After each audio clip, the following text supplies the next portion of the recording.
Senior citizen saving scheme में अब आपको हर महीना मिलेगा 41,000 रुपये। सिर्फ एक बार निवेश करके छोड़ देना है।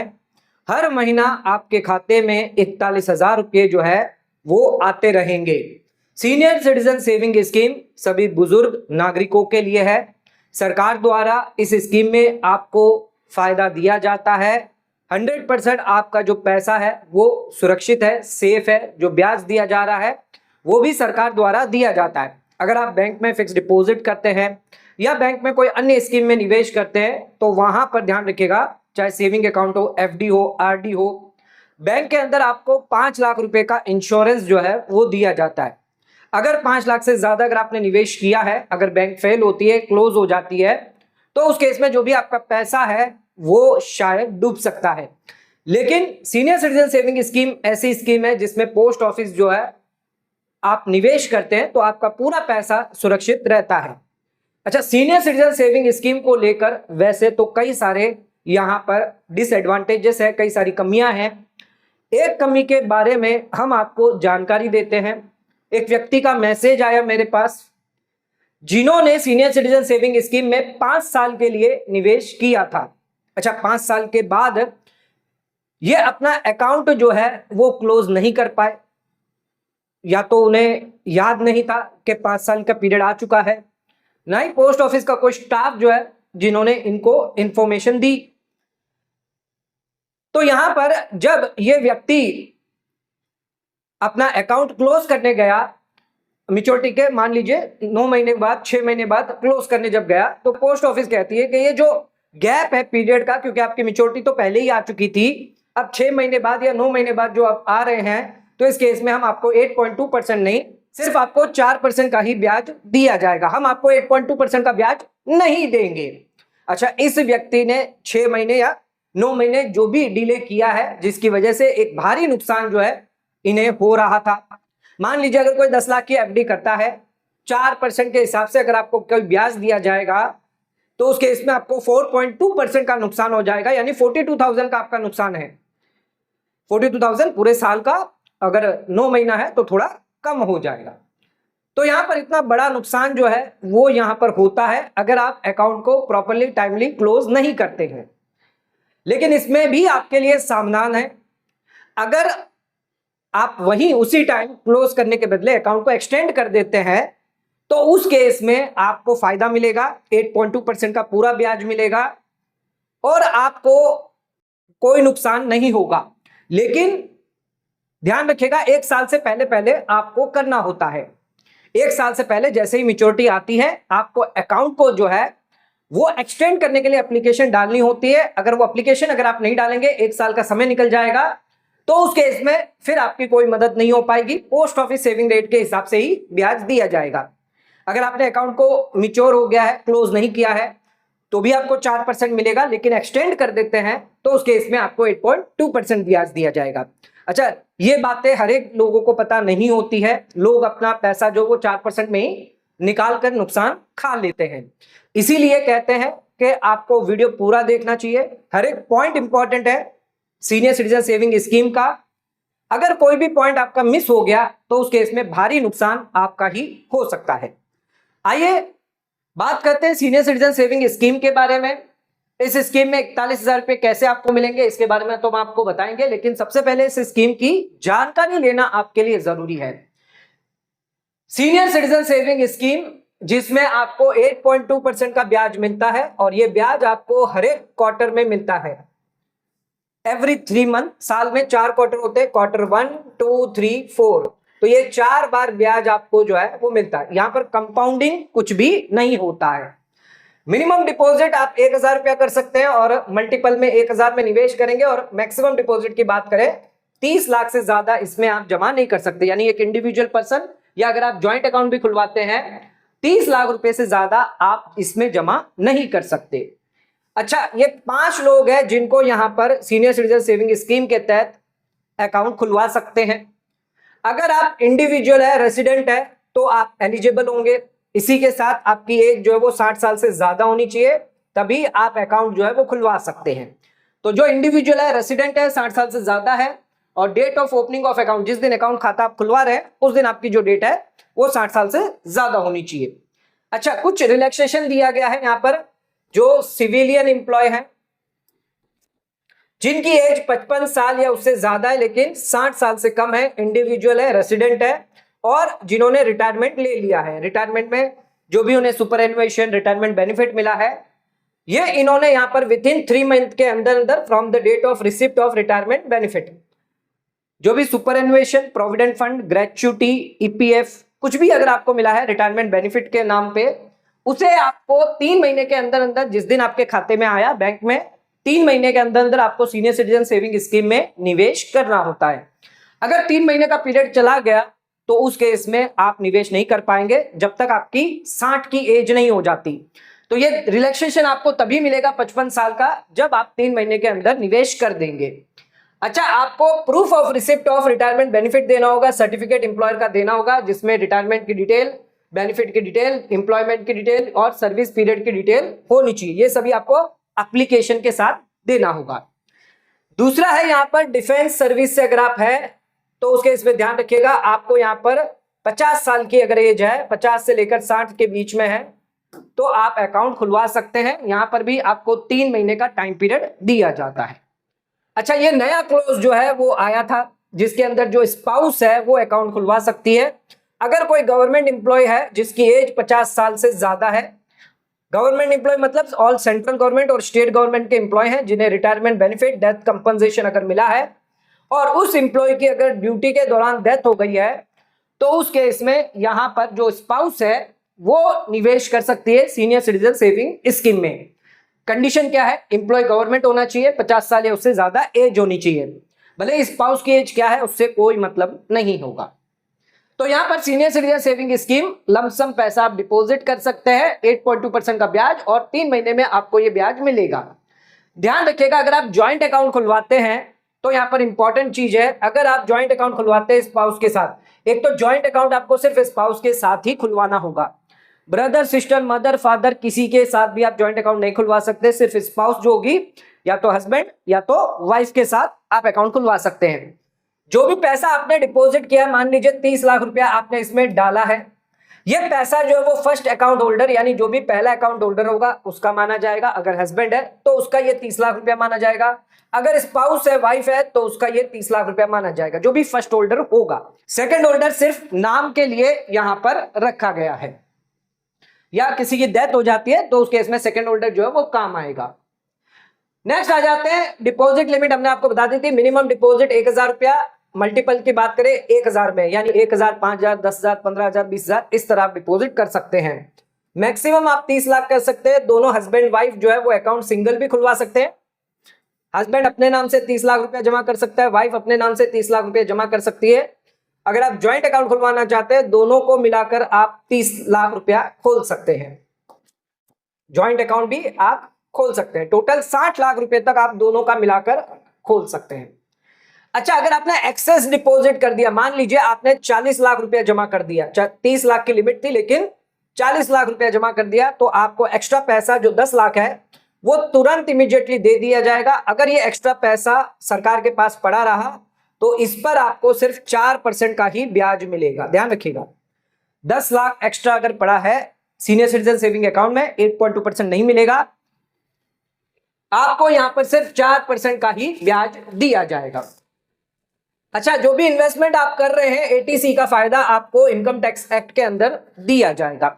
1.5 लाख का फायदा आपको हर साल इसमें मिलता है। ओल्ड रिजिम वालों के लिए फायदेमंद है, 10%, 20%, 30% स्लैब में अगर आप आते हैं टैक्स छूट आपको इसमें मिल जाती है। इंटरेस्ट जो भी आपको दिया जाएगा वो एवरी क्वार्टर में दिया जाएगा और आपके सेविंग अकाउंट में जो है वो क्रेडिट होना है। सेविंग अकाउंट में या तो ऑटो क्रेडिट फैसिलिटी आपको चुननी होगी या फिर बैंक में है तो ईसीएस फैसिलिटी जो है वो आप चुन सकते हैं। लेकिन ध्यान रखिएगा यहाँ पर 31 मार्च, 30 जून, 30 सितंबर, 31 दिसंबर ये आपका क्वार्टर एंडिंग हो जाता है। और इंटरेस्ट कब क्रेडिट कब होगा? 31 मार्च का 1 अप्रैल, 30 जून का 1 जुलाई को, 30 सितंबर का 1 अक्टूबर में आपके सेविंग अकाउंट में, और 31 दिसंबर का 1 जनवरी को होगा। अगर अकाउंट होल्डर के खाते में पैसा पड़ा हुआ है तो उस केस में उस ब्याज पर कोई एडिशनल ब्याज नहीं मिलेगा। मान लीजिए आपने ऑटो क्रेडिट फैसिलिटी नहीं लेकर रखी है, आपका जो ब्याज आ रहा है ये आपके बैंक में नहीं आ रहा, ये आपके सीनियर सिटीजन खाते में आ रहा है, ये आपके सेविंग अकाउंट में ट्रांसफर नहीं हो रहा। तो अगर सीनियर सिटीजन खाते में पड़ा हुआ है तो जो भी ब्याज आपको मिल रहा है उस पर एक्स्ट्रा कोई भी एडिशनल ब्याज आपको नहीं दिया जाएगा, कोई भी कंपाउंडिंग का फायदा आपको नहीं मिलेगा।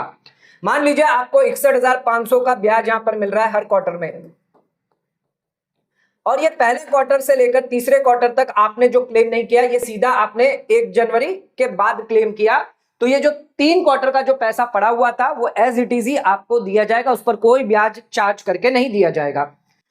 टीडीएस भी आप पर एप्लीकेबल रहेगा, ध्यान रखिएगा। टोटल इंटरेस्ट सभी अकाउंट को मिलाकर सीनियर सिटीजन सेविंग स्कीम में लिमिट है यहां पर 1 लाख रुपए की। 1 लाख से ज्यादा का अगर ब्याज हुआ तो उस केस में आपका यहां पर टीडीएस काटा जाएगा। फॉर्म 15G 15H यानी फॉर्म 121 जो नया फॉर्म है 1 अप्रैल से, ये अगर आप जमा करते हैं तो उस केस में कोई भी ब्याज आपका नहीं काटा जाएगा, यानी टीडीएस कोई भी नहीं काटा जाएगा।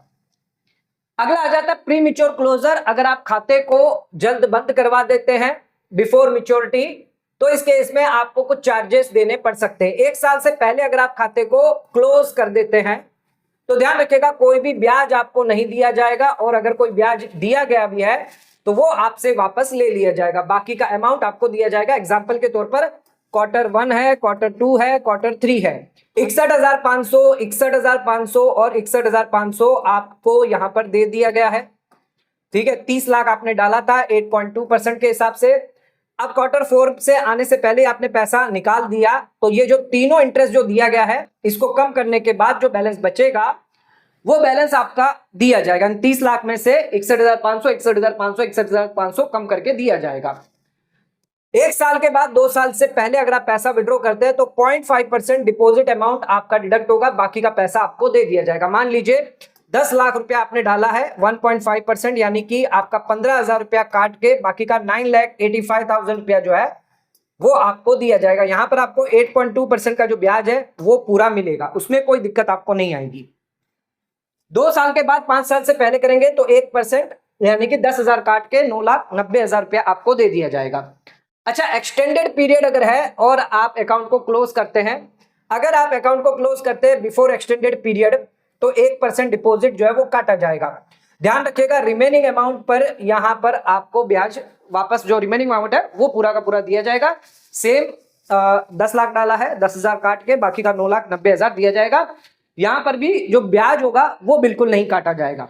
तो रूल साफ है, अगर आप पहले बिफोर मैच्योरिटी पहले अगर क्लोज करते हैं तो आपको यहां पर पेनल्टी देनी पड़ सकती है।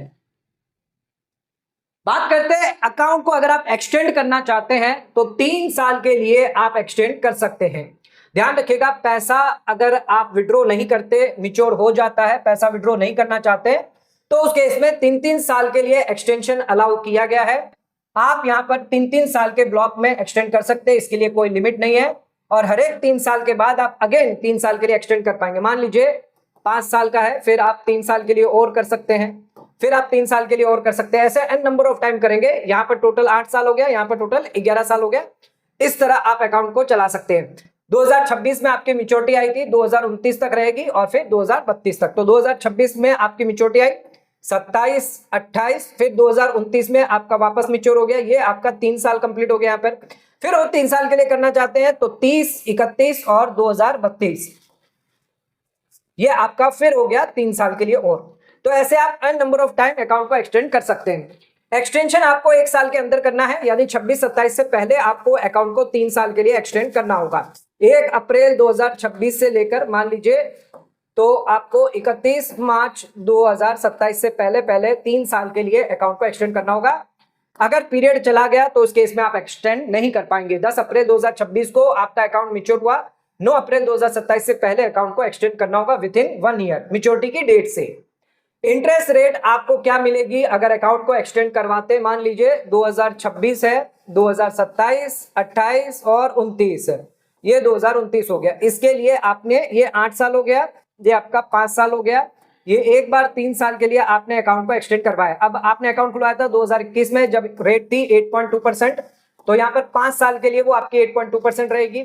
अब 2026 में आते आते 8% हो गई, तो ये जो 3 साल है 27, 28, 29, इसमें आपको 8% मिलेगा। फिर आप बढ़ाते हैं 31, 31 और 2032, तो इस केस में यहां पर ध्यान रखिएगा, अब आपकी रेट हो गई 7%, तो ये 3 साल के लिए जो है वो आपको 7% मिलेगी। ऐसा नहीं जब आपने अकाउंट खुलवाया था तब तक आपको 8.2 इस तरह दिया जाएगा, ऐसा नहीं होगा। अकाउंट को बीच में अगर क्लोज करवाते हैं तो उस केस में 1% डिपॉजिट रेट आपको लगेगा, यानी जो भी आपने डिपॉजिट किया 10 लाख रुपया 1% काट के बाकी का दिया जाएगा, ब्याज यहां पर आपको पूरा मिलेगा। Extension start from maturity date, extension कब से स्टार्ट होता है? मान लीजिए आपने बीच में मैच्योरिटी डेट आई 1 जनवरी 2026 को, लेकिन आपने एक्सटेंशन अप्लाई किया 1 जून 2026 को, ठीक है, तो उस केस में यहां पर आपका एक्सटेंशन कब से माना जाएगा? 1 जनवरी 2026 से, ना कि 1 जून 2026 से। तो भले ही आपको 1 साल का टाइम पीरियड दिया गया है, कभी भी अगर आप अकाउंट एक्सटेंड करते हैं, मैच्योरिटी जो डेट होगी वही आपकी डेट ऑफ एक्सटेंशन डेट मानी जाएगी। तो 3 साल का एक्सटेंशन कितनी बार भी आप कर सकते हैं, टाइम लिमिट 1 साल की रहेगी, इंटरेस्ट जो है वो आपको मैच्योरिटी डेट का लगेगा। क्लोज आप जो है वो एक्सटेंशन के 1 साल से पहले जो है वो कर सकते हैं, यानी 5 से 6 साल के बीच में, और इफेक्टिव डेट जो है वो आपकी ओरिजिनल मैच्योरिटी जो डेट होगी वही मानी जाएगी। अकाउंट को बंद करना चाहते हैं तो ध्यान रखिएगा 5 साल के बाद, 5 साल के बाद आप पैसा जो है वो निकाल सकते हैं, चाहे आप विड्रॉ करना चाहे या अकाउंट को 3 साल के लिए एक्सटेंड कर सकते हैं। मान लीजिए आपका अकाउंट खुलवा है 1 जुलाई 2021, क्लोज आप 1 जुलाई 2026 तक कर सकते हैं, 5 साल का समय दिया जाता है। अच्छा, क्लोजर आफ्टर एक्सटेंशन पीरियड, 2021 में अकाउंट खुलवाया था, 2026 में 5 साल हो गए और मैच्योरिटी एक्सटेंड आपकी आएगी 2029, तो इसके बाद आप चाहें तो अकाउंट को क्लोज कर सकते हैं या चाहें तो अकाउंट को फर्दर एक्सटेंड भी कर सकते हैं। तो ओरिजिनल मैच्योरिटी 2026 थी, एक्सटेंड करवाया था 2029 तक, तो अकाउंट को जो है वो आप क्लोज करवाएंगे एक्सटेंशन के बाद, जो भी एक्सटेंशन पीरियड चला जाएगा उसके बाद कर सकते हैं। अच्छा, प्री मैच्योर विड्रॉ करवाएंगे तो आपको पेनल्टी देनी पड़ सकती है। नया अकाउंट आप कब खुलवा सकते हैं? After closing the old account you can open new account. तो नया अकाउंट आप तभी खुलवा सकते हैं जैसे ही आप अकाउंट क्लोज करेंगे आप नया अकाउंट खुलवा सकते हैं, और जो भी नया डिपॉजिट आप डालेंगे ध्यान रखिएगा 30 लाख से ज्यादा नहीं होना चाहिए। मैक्सिमम लिमिट आपके 30 लाख की है, पुराना अकाउंट बंद करवाया नया अकाउंट खुलवाते हैं तो 30 लाख से ज्यादा आप जमा नहीं कर पाएंगे। अगर किसी की डेथ हो जाती है तब क्या होगा? तो जिस दिन तक डेथ हुई तब तक आपको 8.2% का ब्याज मिलेगा। मान लीजिए 10 मार्च 2026 तक किसी व्यक्ति की डेथ हो गई तो यहां तक आपको 8.2% मिलेगा। इसके बाद आपको पोस्ट ऑफिस सेविंग रेट 4% का ब्याज मिलेगा जब तक आप अकाउंट क्लोज नहीं करवाते हैं। अगर अकाउंट होल्डर की डेथ हुई 10 मार्च 2026 तो 10 मार्च 2026 तक 8.2 और 11 मार्च से आपको 4% का ब्याज दिया जाएगा। अच्छा, स्पेशल रूल है स्पाउस के लिए, अगर ज्वाइंट अकाउंट है या नॉमिनी है तो इस केस में चाहे तो वो अकाउंट को कंटिन्यू कर सकती है, लेकिन 2 कंडीशन है, उसकी एज जो वो 60 साल से ज्यादा होनी चाहिए और कोई भी सीनियर सिटीजन अकाउंट नहीं होना चाहिए। तो यहां पर अकाउंट को कंटिन्यू किया जा सकता है, आपको 8.2% का ब्याज मिलेगा, सेविंग का ब्याज नहीं दिया जाएगा, लेकिन आपको कोई भी नया अकाउंट जो है वो नहीं खुलवाना है। तो 5 साल के बाद आप अकाउंट जो है वो क्लोज कर सकते हैं। एक्सटेंशन जो है वो 3-3 साल का कर पाएंगे, नया अकाउंट क्लोजर के बाद कर सकते हैं। इंटरेस्ट आफ्टर डेथ अगर हो जाती है तो आपको 4% का ही ब्याज मिलेगा। अच्छा, इंटरेस्ट चेंज हो जाएगा from the next date of death, जिस दिन से डेथ हुई उसके बाद से आपको इंटरेस्ट 4% का मिलेगा। अमाउंट कौन क्लेम करेगा? जो भी नॉमिनी है, लीगल आयर है, वो क्लेम करेगा। अब बात करते हैं 41,000 रुपया आपको कैसे मिलेंगे। तो हस्बैंड है वो भी अपना सीनियर सिटीजन अकाउंट खुलवा सकते हैं, जो वाइफ है वो भी अपना सीनियर सिटीजन अकाउंट खुलवा सकते हैं। दोनों 30-30 लाख की लिमिट आपको डाल देनी है। 8.2% का ब्याज आपको दोनों को मिल जाता है। 5 साल के लिए स्कीम अगर आपकी रहेगी कंटिन्यू तो ध्यान रखिएगा आपको यहां पर जो ब्याज मिलेगा 1 साल में 2,46,000 मिलता है, 1 क्वार्टर में 61,500 रुपया मिलेगा। सेम यहां पर भी आपको मिलेगा 2,46,000 1 साल में, 61,500 क्वार्टरली आपको मिलेगा, और 20,500 रुपया जो है वो आपको मंथली मिलता है दोनों ही केस में। तो यहां पर 20,500 प्लस 20,500 ये आपका 41,000 जो है वो मंथली आपको मिल जाएगा। अगर आप हस्बैंड और वाइफ दोनों का अकाउंट खुलवाते हैं तो दोनों का 30-30 लाख रुपया आपको जमा करना है, एक बार आपको जमा कर देना है। उसके बाद आपको हर महीना जो है, यानी पहला क्वार्टर आने में थोड़ा समय लगेगा लेकिन बाद में आपको जो है पैसा आता रहेगा। तो हर महीने की बात करें तो 20,500 20,500 5 साल में आपको 12,30,000 12,30,000, यानी कि आपका 24,60,000 रुपए जितना ब्याज 5 साल में आपको मिल जाता है, लगभग आधा, 50% से थोड़ा कम। तो सीनियर सिटीजन सेविंग स्कीम में जानकारी आपको पूरी होनी चाहिए, एक छोटी सी गलती आपका ब्याज जो है वो गायब हो सकता है। आज का वीडियो अगर आपको पसंद आया तो वीडियो को लाइक शेयर सब्सक्राइब करना ना भूलें। वीडियो को ज्यादा से ज्यादा शेयर करें ताकि और लोगों तक इसकी नॉलेज पहुंच सके। आज का वीडियो समाप्त करते हैं, धन्यवाद।